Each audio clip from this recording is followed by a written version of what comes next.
Hello students, आज मैं आपके सामने एक्सेल की पहली क्लास लेके आया हूँ और इसमें मैं आपको सबसे पहले आज एक्सेल के बारे में थोड़ा समझाऊंगा और इसके बारे में आज थोड़ा इंट्रोडक्शन दूंगा। सबसे पहले आप एक्सेल को स्टार्ट करेंगे। एमएस ऑफिस, एक्सेल,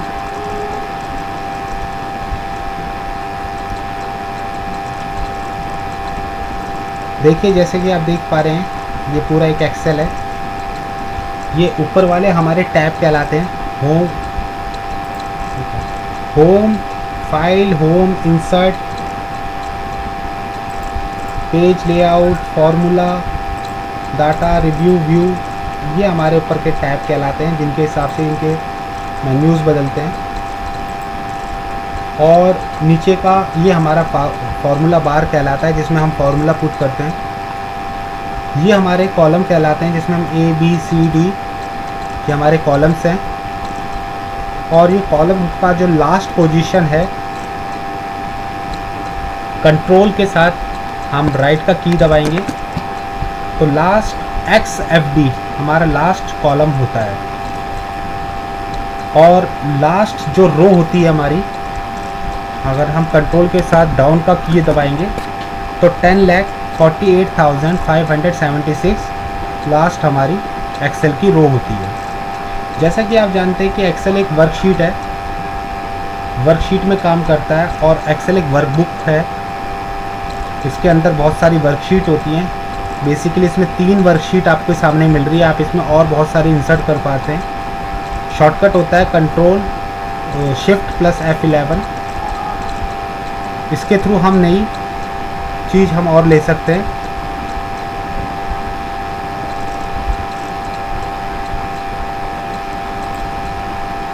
और शीट आप इसमें इंक्लूड कर सकते हैं। कंट्रोल के साथ अप से हम ऊपर आ जाएंगे, लेफ़्ट से हम लेफ़्ट साइड में आ जाएंगे। हमें ये देखना है कि हमारी टोटल शीट कितनी होती है।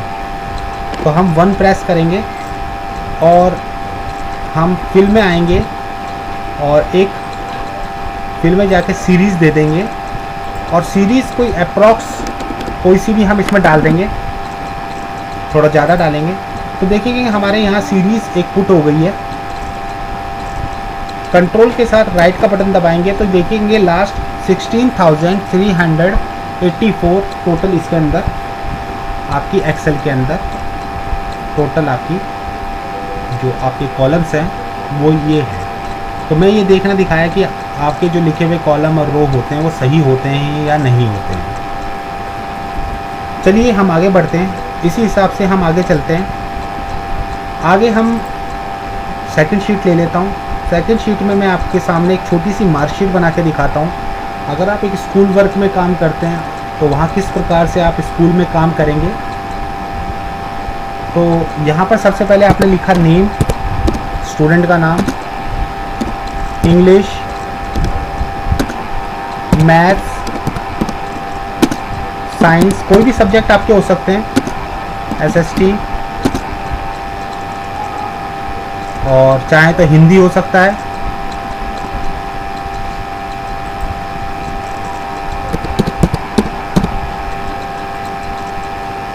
कोई भी मैंने 5 सब्जेक्ट ले लिए, आप सब्जेक्ट बढ़ा भी सकते हैं। टोटल, परसेंटेज, मिनिमम, मैक्सिमम, यहाँ मैं लूँगा रिजल्ट, और आखिरी में लूँगा मैं ग्रेड। कुछ स्टूडेंट्स के नाम डाल देता हूँ, जैसे कि मैं यहाँ पर टीना, मीना, राहुल, इनके कुछ सब्जेक्ट्स में नंबर दे देते हैं।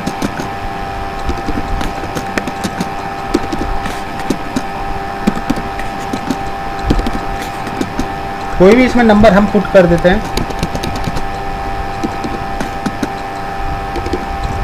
एक बच्चे को फेल कर देते हैं ताकि हमारे को देखने में थोड़ा सा ठीक महसूस हो कि हमारे सारे फॉर्मूले लग रहे हैं ग्रेड। और एक बच्चे के अबव नंबर दे देते हैं, जैसे 85, 86,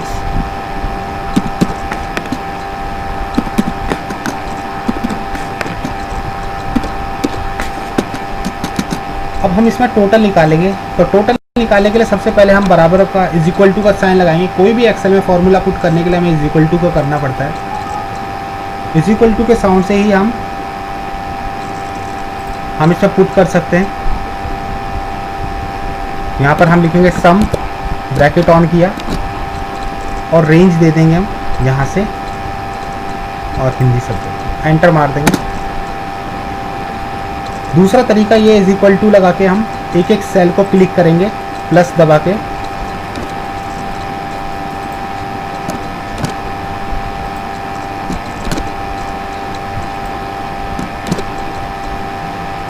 एंटर मार देंगे और नीचे खींच देंगे तो सबका ऑटोमेटिकली आ जाएगा। परसेंटेज निकालने के लिए भी हम इज इक्वल टू एवरेज निकाल सकते हैं। एवरेज का फॉर्मूला भी परसेंटेज के लिए यूज कर सकते हैं। रेंज दे देंगे, दूसरा इज इक्वल टू का साइन लगा के हम टोटल नंबर को डिवाइड बाय जितने सब्जेक्ट्स हैं 500 इंटू 100, 0 से 0 को कर देंगे हम, 5 से डिवाइड कर देंगे और इसको नीचे खींच देंगे। इज इक्वल टू का निशान लगा के मिनिमम नंबर, रेंज आएगी B2 से और हमारी F2 तक, एंटर मार देंगे। जरूरी नहीं कि आप यहाँ जो प्लस का निशान है उसे खींचें, आप शिफ्ट दबा के पहले की को नीचे लाएंगे और कंट्रोल D का बटन दबा देंगे शॉर्टकट। इसी प्रकार हम मैक्सिमम नंबर निकालेंगे। ब्रैकेट लगा के रेंज देंगे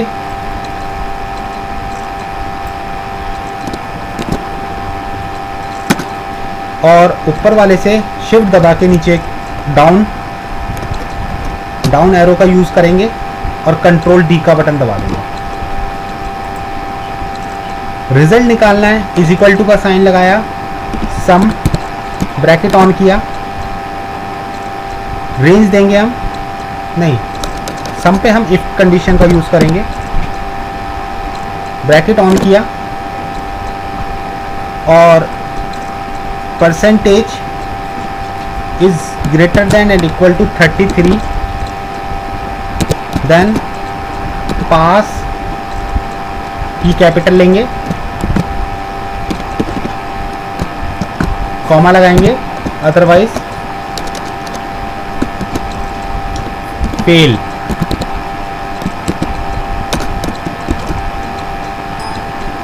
कुछ गलती हो रही है,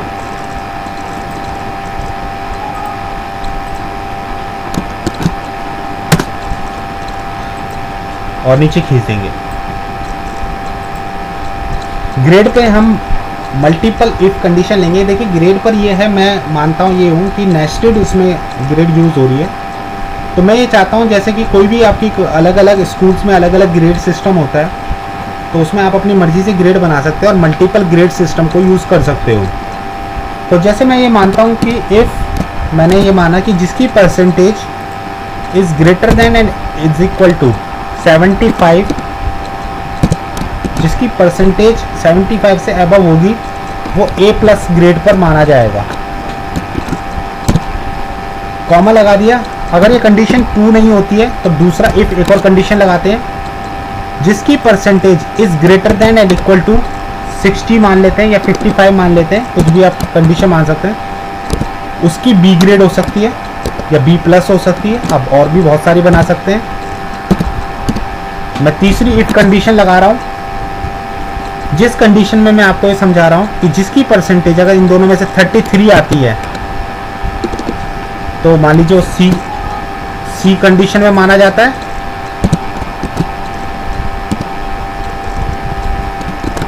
और अदरवाइज जो आखिरी होते हैं वो हमारा D ग्रेड में हम उसे मान लेते हैं। ब्रैकेट बंद कर लेंगे जितने इफ खुले। अगर आप नहीं करेंगे तो कंप्यूटर ऑटोमेटिकली आपका जो है खुद बंद कर देता है, इसमें ऐसा कुछ नहीं है। और ये नीचे औरों के लिए खींच देंगे। ऊपर से डेकोरेशन करना चाहे तो कर सकते हैं, ऊपर वाले को थोड़ा सा बोल्ड कर लेंगे और नीचे वाले को भी चाहो तो नाम को बोल्ड कर लेंगे। तो ये पहली थी मेरी स्कूल की मार्कशीट, जिसमें मार्कशीट के बारे में मैंने बताया।